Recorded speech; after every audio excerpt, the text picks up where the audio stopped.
locally in the community. Make sure y'all go check out Kneecap Body by Jeremy Campbell.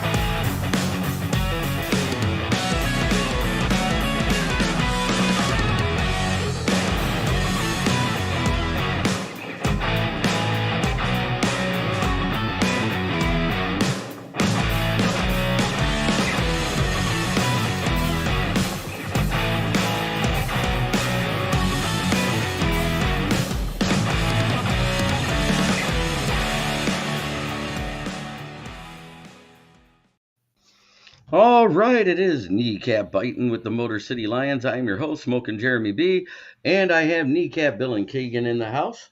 How's everybody doing tonight? I'm doing great. How's everyone in the chat doing? Well, they'll be hopping in as quick as possible. If you're over there on the Facebook side, make sure you go over to the YouTube side. That way I can see your comments because for some reason, Restream doesn't allow them to hit here. But that being said, let's get into this. Anzalone is out and may miss some time, but that means it's Jack Campbell's time to shine. What do you think about that, Keegan? I think lately we haven't seen that much of Jack Campbell because Anzalone has been playing great. But now that Anzalone's out hurt, Jack Campbell, it's his time to shine. And right now, we have another linebacker that could see more time right now too. And he could go both sides of the ball right now too. Rodrigo. Yeah. All right.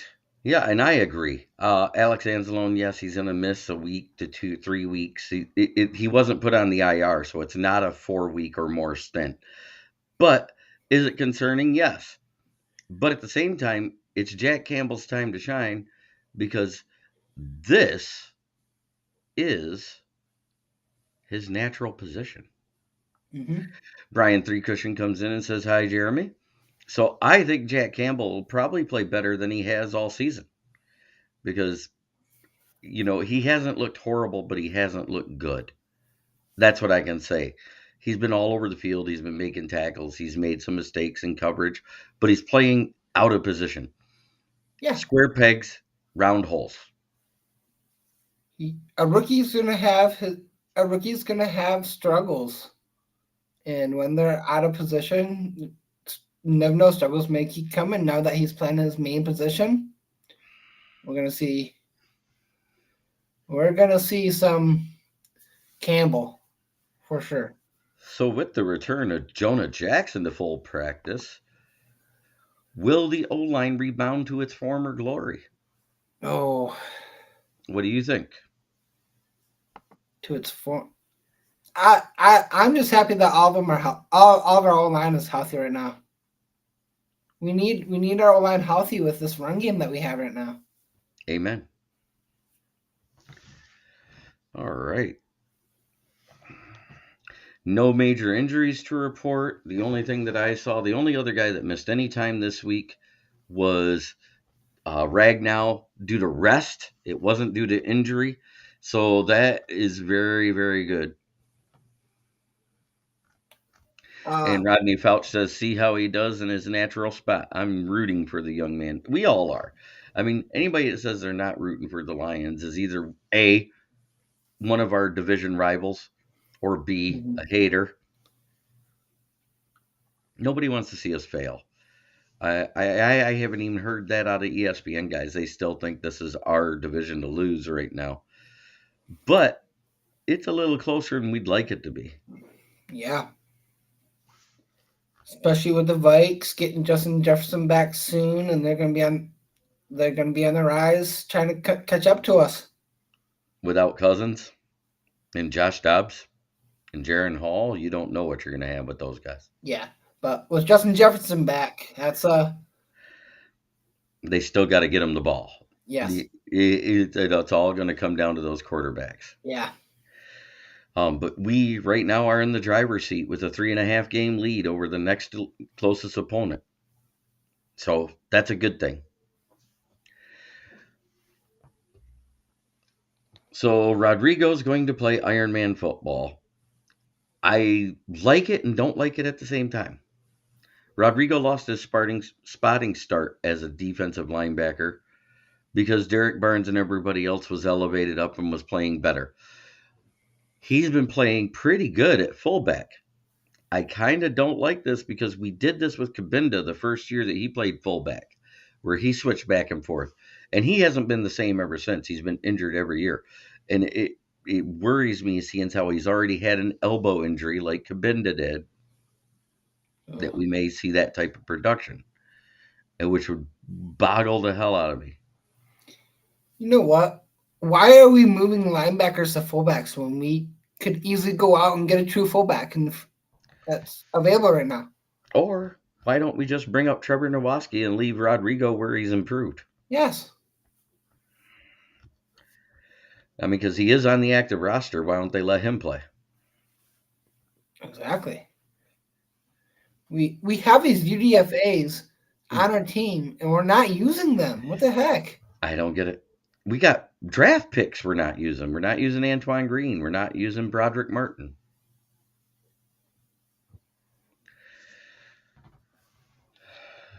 Sorry. Go Now ahead. that you bring up Antoine Green, when Marvin Jones retired, I thought Antoine Green would step up into that role. They're not giving Antoine Green any chances to be anything in this league right now. It's Right. All right. And that, with bugs being difficult, will they let Martin and Bohanna play next to Lee McNeil? Or are we going to see more of Burrito Jones? I hate to say it, but they're high on this organization loves Burrito Jones, and we're gonna see more of him. Ugh. I think Bugs is I on top. I think Burrito Jones' best ability is the same as Will Harris's 30 knee pads and an inability to gag. Yeah. Because I just don't see it. I don't see how he's a good player. I see him make one great play every 50 to 100 snaps and disappear the rest of the game that he's in. Bugs, I understand what's going on. There's beef between him and Glenn and everything else and his personal stuff on top of it. I get why he's not playing. But when he's on the field, we get pressures and we get sacks. Bugs has been to this D line what Comiskey was to Hutch last year. Yeah. Where's Kaminsky right now? He's been playing. He just He's still disappeared. playing, but we haven't seen him. Right. So my keys to the game, they do not do well with smash mouth football. Cam Jordan's out. Pete Werner's out, which means that you should be able to run to the right and up the middle in this game. I think we're going to see a heavy dose of Montgomery with a few splashes of Gibbs in that 10 to 15 carries range for Gibbs. Probably 15 to 20 for Monty. Just in carries, not talking about receiving snaps. And Josh Pascal, he's kind of a disappointment. He's supposed to be this great run stuffing DN/D tackle, and I haven't seen it yet. Ever since his injury, we have not seen him. So there's either he's been playing. He's been playing. He just doesn't play well right now. Yeah, that's what I'm saying. Ever since his injury, he hasn't played well. Right. So, but I think it's going to be a heavy dose of that run game. And if you think about passing, run it again. Because Jonah's back in the lineup. We have our best rushing offensive line right now and passing defense offensive line. Can AG for once in somebody else's house dial up some pressures? That would be nice.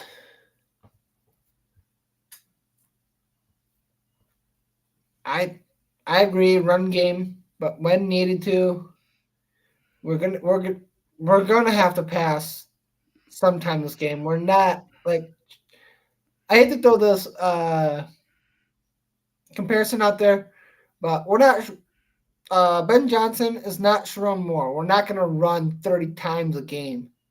We are gonna have a we're gonna have a heavy dose of run, but we're gonna try to mix it up though. And then defensive,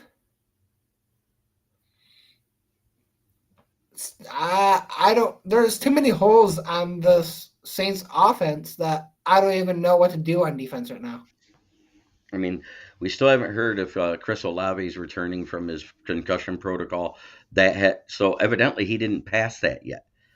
But it's a game time decision because he could pass it tomorrow or by 11 a.m. on Sunday. So he's a game time decision to clear concussion protocols. But normally, if they don't clear him after 4 days, which was yesterday, they're not going to clear him. So I don't know if you can expect him. You got that Rashid Shaheed, is that his name? I think it is. He's the third wide receiver. He's out. And then you got Michael Thomas on the IR. You got Barry. Alvin Kamara that can only run to the outside. He can't get any tough yards up the middle. You got Jamal Williams that's supposed to get the tough yards up the middle, but he's only getting 2.8 yards per carry this year and looking like a very bad signing for the Saints. Kamara's leading the team in 8 games of 467 rushing yards on however many godly attempts. Their best power runner right now is Taysom Hill. Mm-hmm. That being said, if I was the Saints and they go trigger happy there, absolutely, we'd have a tire for it. Oh, excuse me. And what do you guys think? Hendon Hooker out there, I watched his interview after day one. He said he was rusty, getting used to throwing in pads again, and it showed. He didn't have a great practice, but he had a good practice, and he loved every minute of it. Yeah. And the biggest thing that I can take from the coach pressers yesterday with the coordinators, AG said something that we have all been thinking. And then he retracted it and corrected it for what he should have said. But he literally said, we're still learning how to get pressures. That is very disconcerting when you hear your defensive coordinator say, I'm still learning how to get pressures. And he goes, oh, wait, I mean, we're still coaching them to how to get pressures. That was Dan Campbell right there. After that presser, I would have fired him right there and then. It is what it is.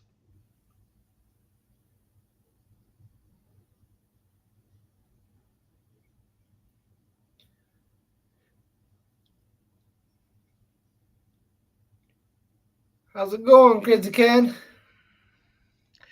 Good to see you, Dad.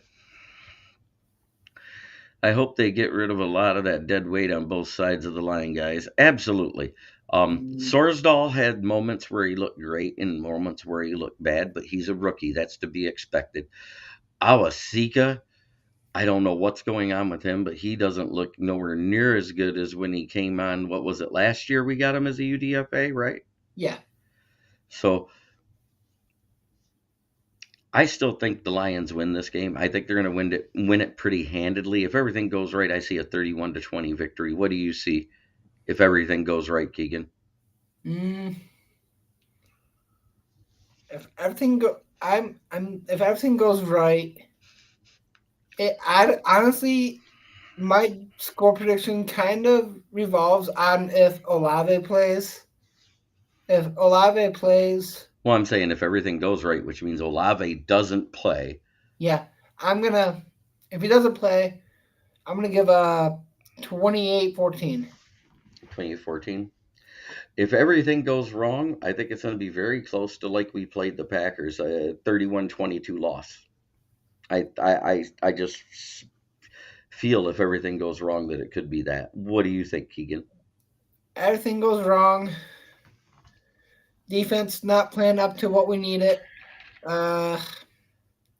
It's definitely gonna be a close game. Maybe some sort of a win by just. I said 28-14. I'm gonna say just flip it. 27-24. We win by a field goal. Okay. I mean, Derek Carr has not been the guy. Taysom Hill, like I said, he's their best offensive weapon in general, but he's their best power runner between the tackles on the team. They do a lot of off tackle, especially to the right hand side with the ram check, the right tackle there, and which means we're gonna have to key in on that. And Jack Campbell's gonna have to be paying attention to that with him having the green dot this week. Especially whenever Taysom Hill, we got to pay attention where he lines up. He could be lined up as a quarterback. He could be lined up as a fullback. He could be lined up as a tight end. We need to pay attention to that. Or a split end wide receiver like we do with Laporta. He does that too. Yeah. And usually when he's at that split end, it's an end around. Oh, pardon me. And Brian Three Cushion says the Lions will be better, guys. I just hate that statement by AG. I've never seen that level of insecurity in himself for those things. We're still Hey, it's Chad Datima. Hey there, buddy. He goes out and says that we're still learning to do pressures. Yeah, that was how he said it. I'm still learning how to get pressures. Then he goes, oh, wait a minute. I'm sorry, I said that wrong. I'm still coaching these guys on how to get pressures. That should never stop. Well, you should never stop coaching how to get pressures. No matter what, he's in the wrong. He shouldn't have even said anything because Hutchinson's getting pressures. We're getting pressures. We're just not getting to the quarterback. What's funny is between Hutch and Oline, we have 162 pressures. We only have 175 with the entire team. That's very concerning to me. Yeah. Hutch has 4 times the amount that Oline has, and Oline has twice as much as the rest of the team. Let's see, Dad. The NFL for a so-called blindside block. I have watched the block a few times now. How can you call it a blindside block when the defender raises his arms to block Amon? Yeah, I know. 5% of his salary it cost him. $49,193. That's a whole game check for him. He basically played that game for free. That's awful. In other news, Bruce Irvin more than likely will be starting this game, which is good from the vet leadership standpoint. Are we expecting him to be great with not playing much in the last 3 years? Probably not. I think it's more of a vet locker room mentor type to help teach people different techniques. Because one thing Bruce Irvin has is that James Houston type of bend and get off. And that's what he had while playing, when he was playing all the time, and he's just now getting the game shape. Do I expect that type of get off? No, but I always expect that bend out of a player that has it. Yeah. But maybe he can help teach some guys that bend, a.k.a. Broderick Martin, Hutch, Charles Harris, Comiskey, because their bend has been non-existent this year. They've been very stiff through the hips, which makes it hard to get up and off and under a defender. And that's why they're losing their one-on-one blocks, is what I see. We can say it's always that simple. But there's this square peg, round hole thing that we've been doing with players ever since AG's been here. Derek Barnes. Go look him up in the Purdue thing. He had one of the best years his junior year before he went to his senior year and had to play outside linebacker. He's never played middle linebacker. Right, that would be like finding Tyreek Hill $500,000. Yeah, exactly. Oh, it was 5% of his yearly salary, which breaks down to basically a game check. But Derek Barnes was a DN with 11 sacks his junior year. He had another 9.5 sacks at outside linebacker, and we moved him to middle linebacker, and then wonder why it took him 2.5 years to get it right. Jack Campbell, we're playing him outside where James Houston should have been, and dropping James Houston in coverage, which is when he originally hurt his ankle, because he came off that play when Noah Fant did a double move, and basically the when you do a double move and a guy falls down like that, they say you break your ankles. That's what literally broke his ankle. It Yeah. just didn't actually break until the special teams play. He's played special teams the entire time, including last year. So I don't think it was special teams that broke his ankle. I think it was being crossed up. James Houston is probably End of one. December. They're doing the 21-day window starting next week. Ooh. That's the end. That is the end of December. Then Yeah. that means he should be playing either week 16 or week 17. You can say Comiskey's got to step up. But we got to put players in a position that's conducive to good football. We need to get back to that wide 9 technique that we were using last year with Hutch, and when they had Houston playing outside linebacker more than DN, because they had Hutch on one side, Houston on the other. You had Comiskey. Harris had just got back healthy. Pascal, McNeil, and Bugs. We got 2 guys that are almost the exact same size in Bugs, and Broderick Martin, who's a little bigger, and Quentin Bohanna, that's just a tad lighter. Those 2 guys are about that same type of player that Bugs is. Let those guys play. Yeah. I need to see more of them.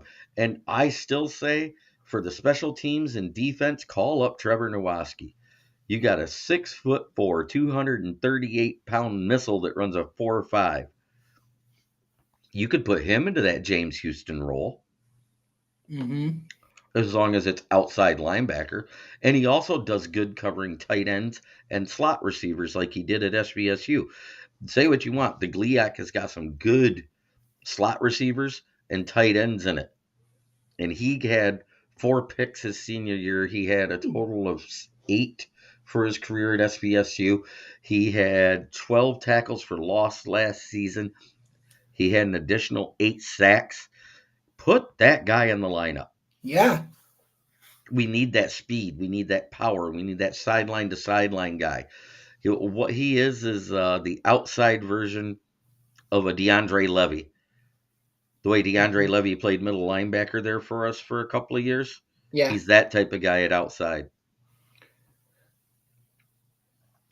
Yep, he is wearing the green dot, and they said he's built for this because that's what he did at Iowa.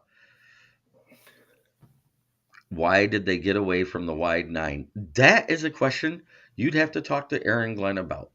But the wide 9 was a system that was used at Jacksonville when they were Saxonville with Todd Wash, and Dom Capers used it when he was a DC, when he was the assistant DC.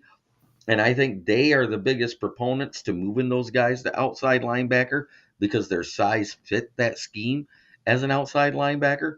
And we saw what it did for them. When you put those guys up against tight ends or way outside of a tackle, they can't catch up with their speed. Mm-hmm.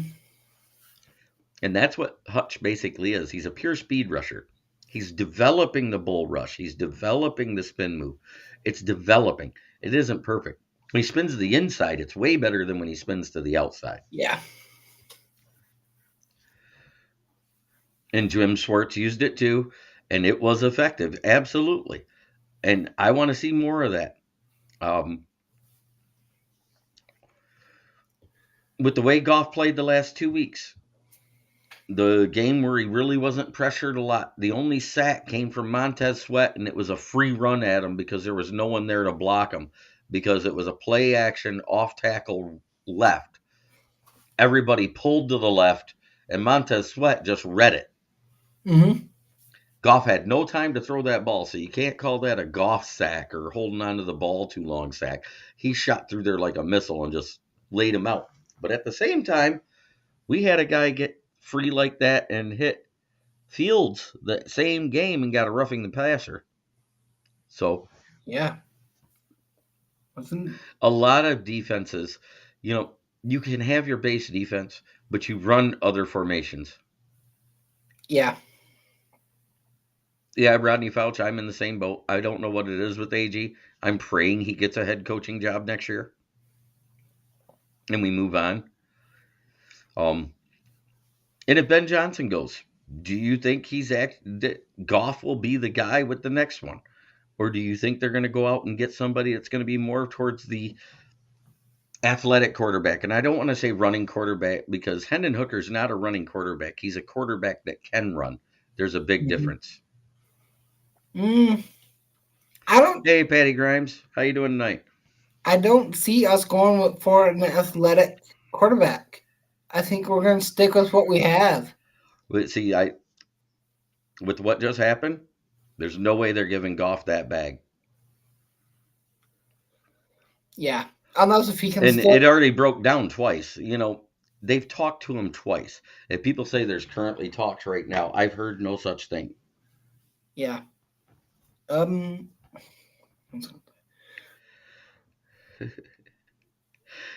Chad calls him. It is a guy. Hi, patty cakes. And Patty Grimes is just down the road in Grand Blanc, Michigan, around the corner from me. I'm over here in Burton, just east of Flint, towards Davison. They drafted Hooker for a reason. You're absolutely right, Chad Dittima. And Brad Holmes, you know, when he called, you could tell he was familiar with Hendon, because he didn't call him Hendon. He didn't say Mr. Hooker. He said Hendo. Called him his nickname right off the bat. That's not something a stranger does. That's something that a friend or someone close to the family does. Calls a younger man by his nickname. And there was a key statement, a very key statement, that Dan Campbell said when he talked to Hendon Hooker. Hey, this is going to be a red shirt year. Get healthy. Learn the playbook. Absorb it. Learn from Goff. Learn from, Brian 3 Christian, you say he regressed in his play calling, but at the same time, I don't think he has. It's like the Oline hasn't quite been playing the last 5 games to the same potential it did for the first 6 games. That's what I see. And it's more about the fluctuation and injuries on the O-line and the way people have rotated in and out. It's not giving them the time to do those aggressive play calling right now. But he also told Hooker at the end of that statement, be ready to go next season. He didn't say, be ready to sit there, be ready to be a backup, be ready to this. He said, be ready to go and play next season. Yeah. To me, that's a very telling statement. We've got the most transparent coaching staff and everything. I'm not late, y'all early. James Burgess, I'll give you a plus 0.5.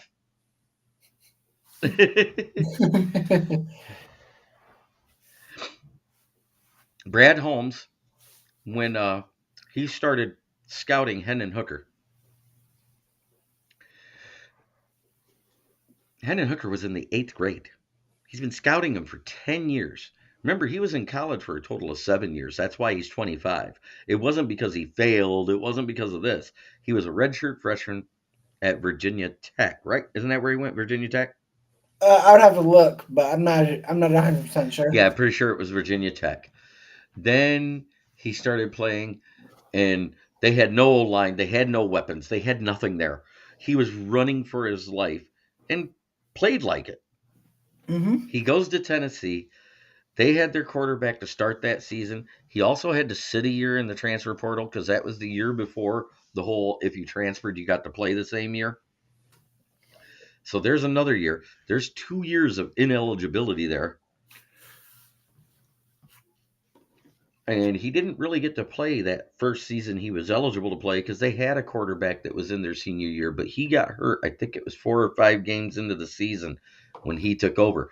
And it became Hendon Hooker time there. Yeah. Everybody can say that offense was developed around Hooker. It wasn't. He came in, learned a playbook, went there, and if you watch him actually play, he does make 3 and 4 reads. He does look at his check downs. When the pocket breaks down, he's just athletic enough and fast enough. He's able to get out of that pocket and run smart. He doesn't run to contact. It was a non-contact injury when his ACL went. Yeah. He made a cut on a wet field.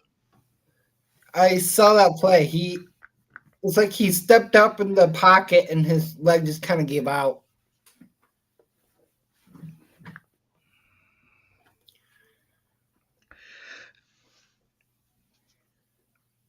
And he was there for the COVID shutdown year. That was the extra year. Yep.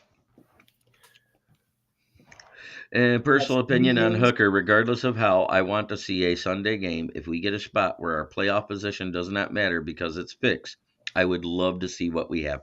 Absolutely. But Yes. you can go to look at Tim Twentyman and Jeremy Reisman, Risden and Jeff Risden and Jeremy Reisman and those guys, and they all had pictures from the off season and little video clips of Hendon Hooker throwing when he was just throwing without pads because he did have the knee brace on. And they literally said if you didn't see the knee brace on his knee, you wouldn't have known he had one on throwing the football. Because at that point, it was pads off anyways. And that's another gripe I have. We've lowered the amount of preseason games. We've reduced the off-season workouts we're able to do with these guys through training camps. And they wonder why there's a 35% increase in NFL injuries across the league. Mm-hmm. The less time you get to prepare and get in game shape, the less likely you are in game shape. So now week 1 is essentially your week 4 dress rehearsal, but it's the entire game. And that's why we're seeing all these early soft tissue injuries with these guys, and big issues with like turf toe, muscle cramps, strains, muscle pulls, torn pecs, stuff like that. That's because they're not in game shape when the season starts. Mm-hmm. And you're in 2 years when the next CBA coming out, you're probably looking at an 18-game play week because everybody's griping because of this back and forth. We get 9 home games one year, then 8 the next. It's not fair. It actually is fair, but they don't like it. Yeah.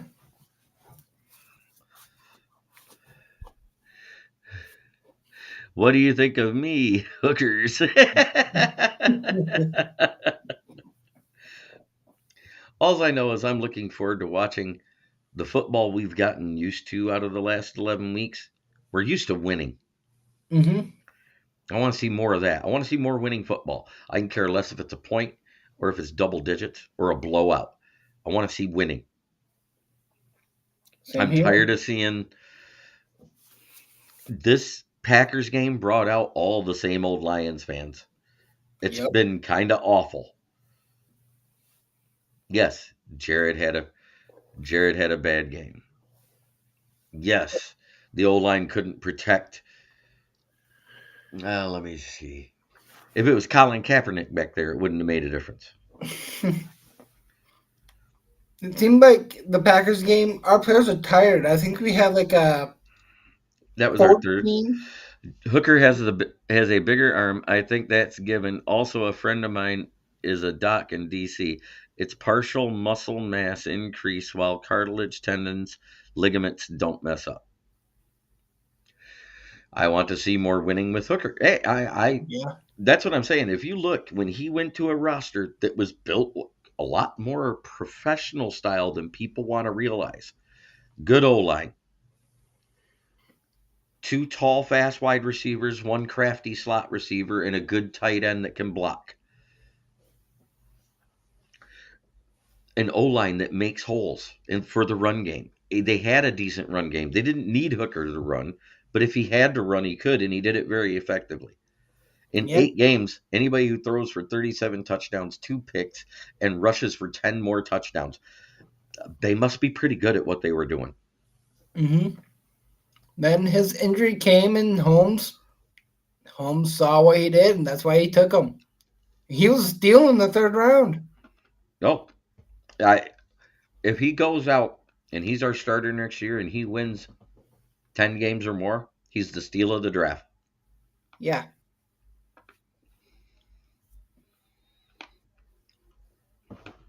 Yeah, turnovers have been a major issue.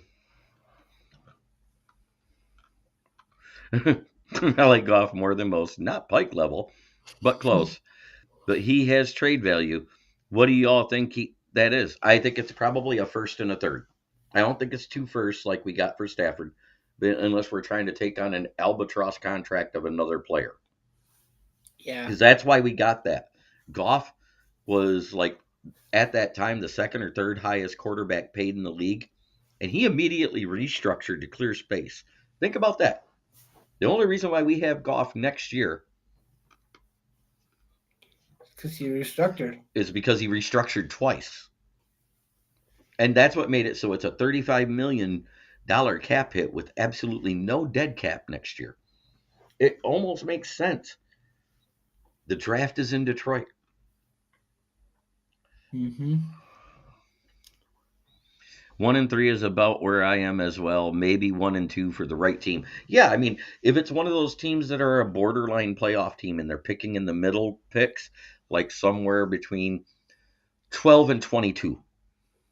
Like Seattle or a team that's ready to compete but needs a quarterback. By the time we could practice outside, we never had one player throw their arm out or pull any muscles. And look at that. That's something else to think about. The only time people pulled muscles was in training camps back in the day. And James Verdes says exactly, a team that's close but not quite.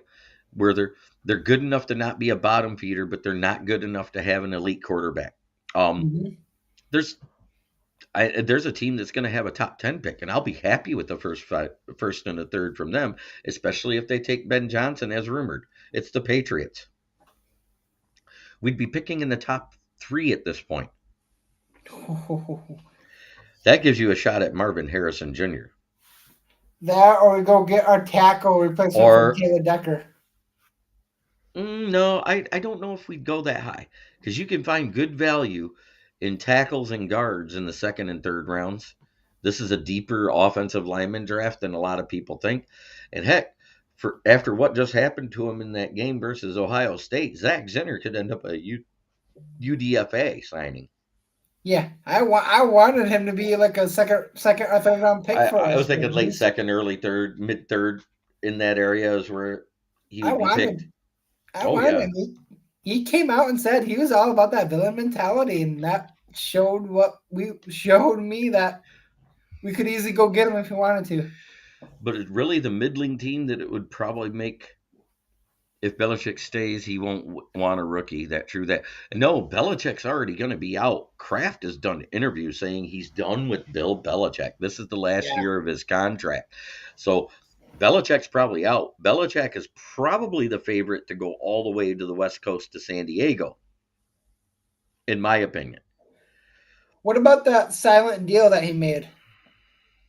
With the devil? No, the silent contract extension. We did the pick'ems on Wednesday night there, Brian. But if you got to go over some pick'ems, we can do that because we got a little time. That would kill the rest of the hour because Keegan wasn't on that show. So why not? Let's do some pick'ems. So we already know Dallas won. Damn it! I had them winning. I didn't want them to. Oh crap! Wrong one. I got to get to where they are.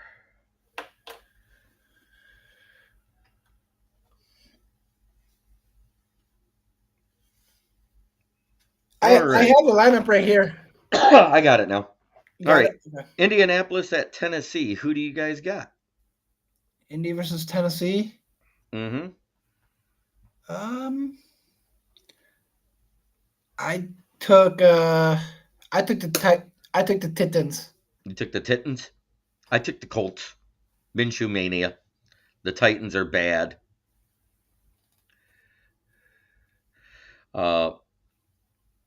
Patty Grimes says Indy as well.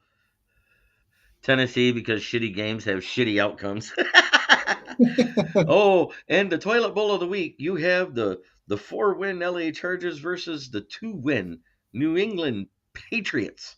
Speaking of which, this is the battle for who coaches San Diego. If New England wins, Bell's going to be coaching San Diego. If Bills loses, he's still coaching San Diego. Oh, just kidding.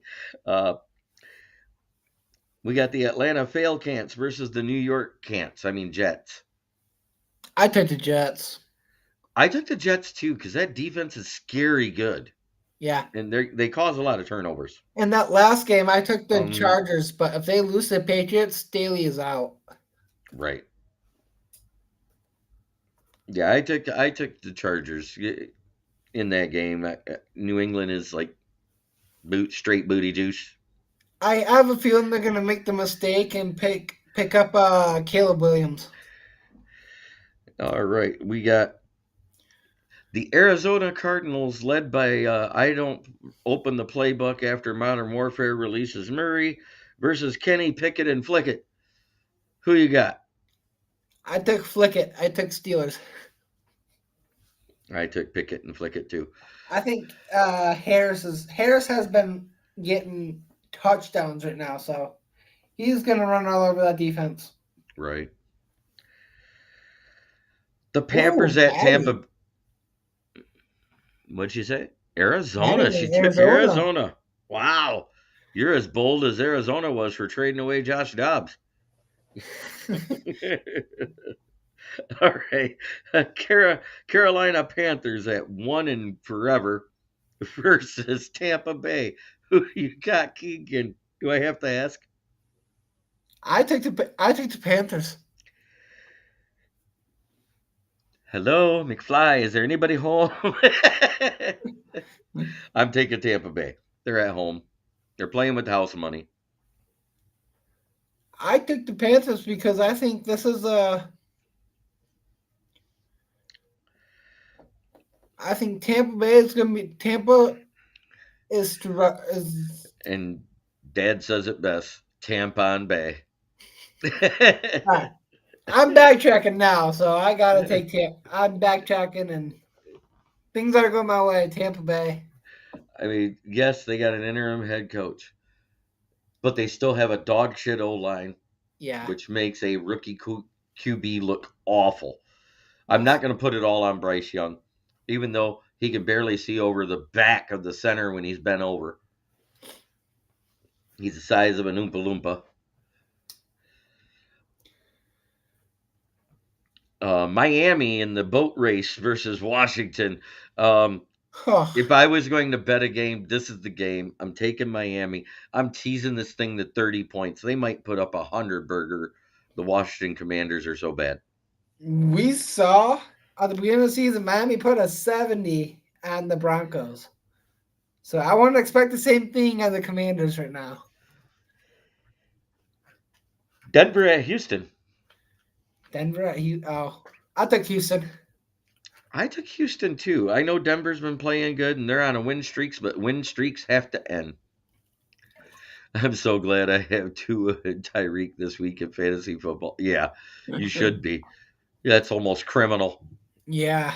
I took the Texans. They're playing really good defense. They got by far the best rookie quarterback that can play this season. Mm-hmm. I think they got the borderline MVP, not just offensive rookie of the year. We're talking MVP type numbers.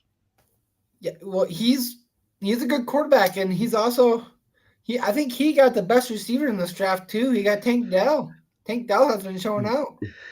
The Texans.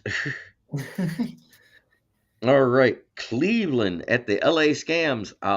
Myles Garrett is out, folks. Before you make your bets, that good defense won't be as good. I'm taking the Rams.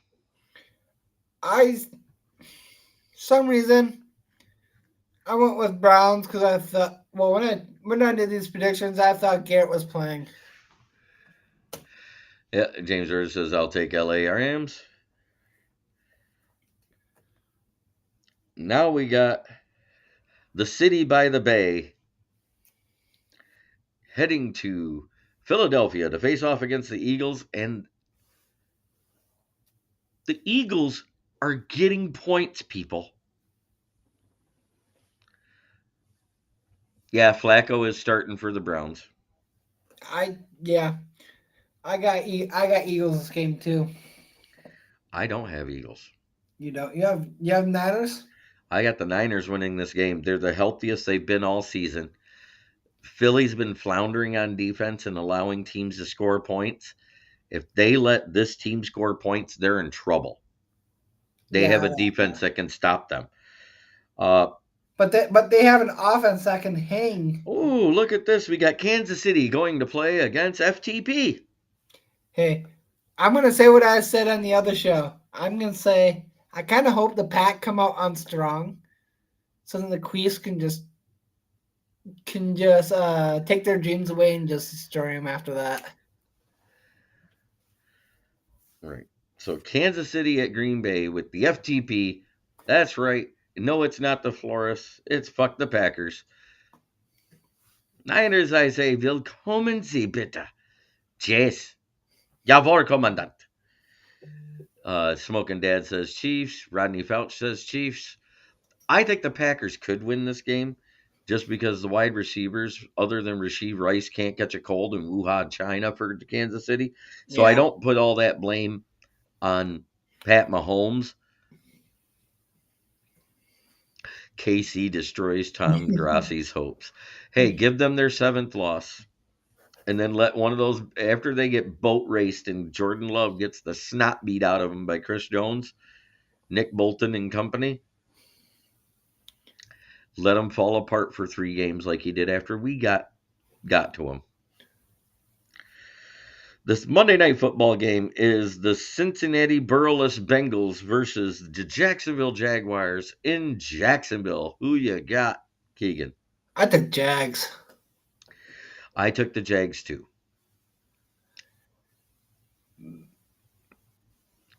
Chris Jones going to be persona non grata in Green Bay. Yes, sir. I think the Bengals are in a good spot because this is a deep tackle. I'm going to use these psychotic abilities. Seattle played against Dallas. I'm going to say Dallas wins in a nail biter. Would I be right?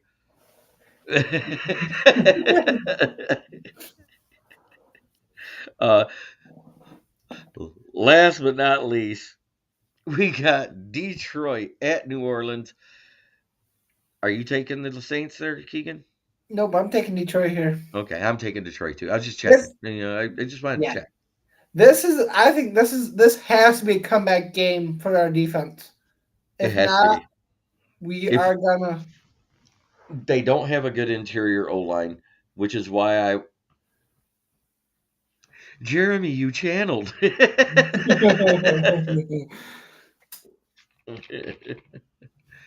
Detroit, like Jacksonville, in a get-right game. Yes. That interior O-line can't protect in the run game. They can barely protect in the pass game. All of the pressures came from defensive tackles. This is the game that I would like to see Broderick Martin get a shot to play. This is the game where I think he could show off what he did for Northern Alabama and Community College. In a year and a half, he had 7 sacks. He had 14 tackles for loss. He had a total of 92 tackles in that year and a half of games. With that weak interior line, I think he would easily get 2 sacks and maybe a tackle for loss. I'd be happy if he's just eating 2 blockers and allowing Oline to crush the soul of whatever quarterback's back there. Yeah. Have you heard anything about? I know Carr had something with his shoulder. Has he? Yeah, it's his non-throwing shoulder. So far, he has been at limited practice all week. He's questionable, so it isn't doubtful. If it was doubtful, I would say he's not starting. Yeah. Eating 2 and letting Oline roam would be awesome. Yeah, because that is exactly what happened. Remember, Tracy Walker got a sack in that Raiders game when Martin was in. Anzalone got a sack. Oline got a sack.